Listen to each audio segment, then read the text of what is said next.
Ciudadanos que nos escuchan a través de los medios que hacen seguimiento a este pleno, y de igual manera también a todos los asambleístas. Me asombra, señor presidente, la actitud ligera de algunos asambleístas que intentan renunciar a sus facultades constitucionales o que con clara o mala fe intentan confundir o engañar a este pleno. Me refiero a la facultad que tiene la Asamblea Nacional, de acuerdo al artículo 120, numerales 6 y 7. El numeral 6 para ciertos asambleístas indica que podemos expedir, codificar, reformar y derogar leyes e interpretarlas con carácter obligatorio. Y el numeral 7 indica de que podemos crear, modificar o suprimir tributos mediante ley. Artículo 120 de la Constitución. Esto no menoscaba la atribución del presidente de la República, que según el artículo 135 indica que solo él podrá presentar proyectos que crean, modifiquen impuestos. Presentar proyectos. No nos confundamos con el artículo 135. Se refiere a la iniciativa legislativa que en este caso es exclusividad del Ejecutivo, pero una vez presentado, la Asamblea puede crear, modificar, inclusive hasta archivarlo. Cuidado, compañeros, con esos discursos nerviosos que pretenden confundirnos porque supuestamente no quieren grabar a los que tienen que contribuir en este momento. Desde esa perspectiva, la propuesta presentada que presentamos para grabar el 2% de avalúos únicamente para bienes, y escúchese bien, únicamente para bienes inmuebles ubicados en el Ecuador, de propiedad de sociedades que están en paraísos fiscales, es legítima y que la comisión debe darle el trámite que corresponde. Quédate en casa fue la consigna sanitaria con que el presidente y muchos presidentes de los países del mundo llamaron a sus ciudadanos para, de alguna manera, contrarrestar y preservar la vida, contrarrestar la muerte y preservar la vida.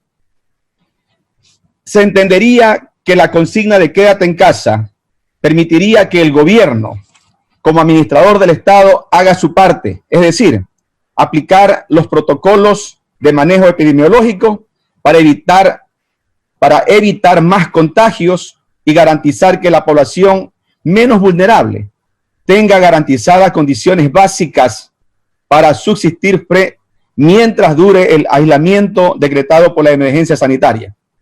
Quedarse en casa no evitó a que llegáramos a la cifra más alta de contagios a nivel de Latinoamérica.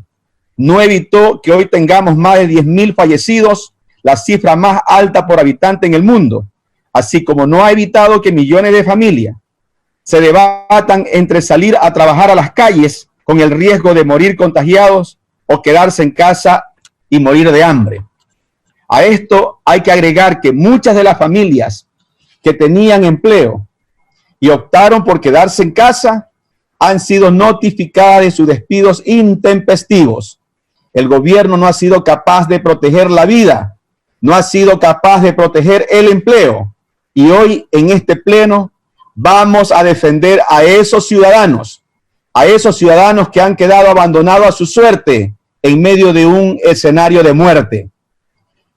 Vemos con absoluta indignación el golpe bajo que el gobierno intenta dar a los trabajadores, con un impuesto al trabajo aplicado a los sueldos y salarios de los sectores públicos y el sector privado. Cuánta insensibilidad en el gobierno que a través de una tabla de contribuciones exige un impuesto a quienes ganan menos del costo de una canasta básica familiar. Este impuesto, que va desde el 1 al 35% según los ingresos del trabajador, con esto el gobierno pretende recaudar de la clase trabajadora, de la clase más vulnerable, el 65% del monto total, estimado a obtener como fondo de ayuda humanitaria. Es decir, que quienes más aportan no son los que más ganan.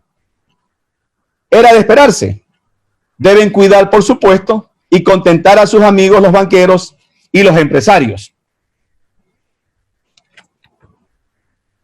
Se ensañan con los trabajadores. Y yo quisiera preguntarle, ¿qué problema tienen con la clase trabajadora? ¿Los odian o qué? ¿Por qué buscan restarle capacidad adquisitiva y afectar derechos económicos a miles de familias?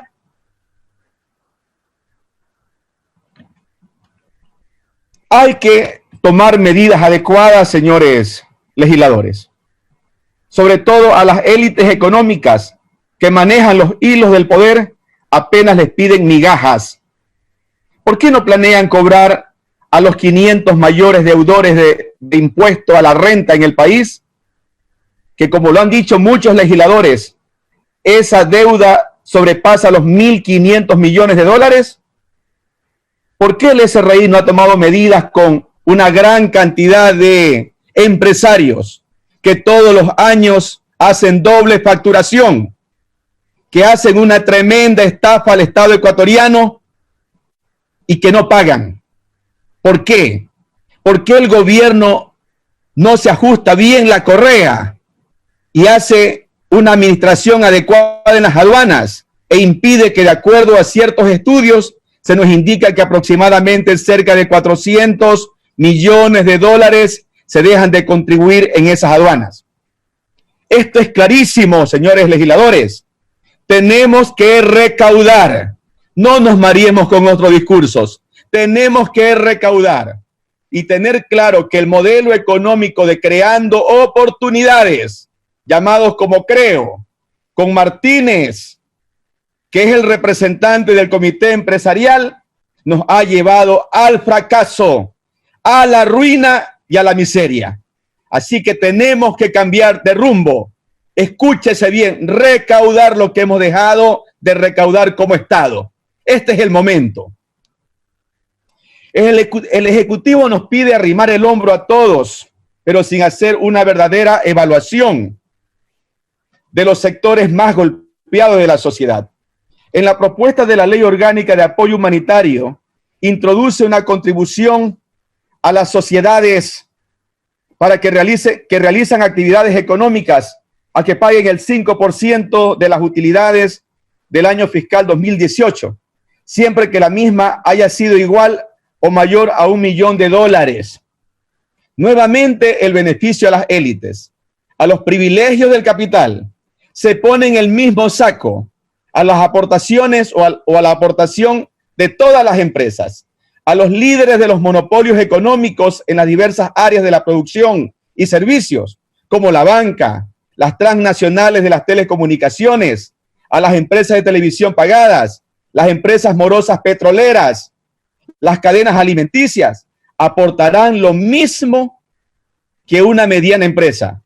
Hay que tener claro, señores legisladores, que no es lo mismo una empresa que tiene utilidad de $1 millón que empresas que tienen utilidades de más de 400, 500, 600, 800 millones de dólares y no pueden hacer una contribución igual.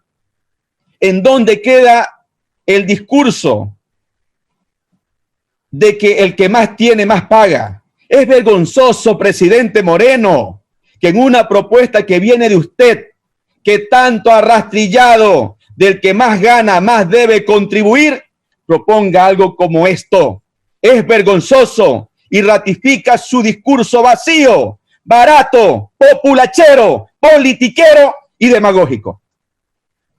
Somos responsables, señores legisladores, de la ley que salga de este pleno, no de las consignas del Ejecutivo, más aún de aquellas consignas y amenazas de aquellos que no tienen legitimación primaria en un país democrático.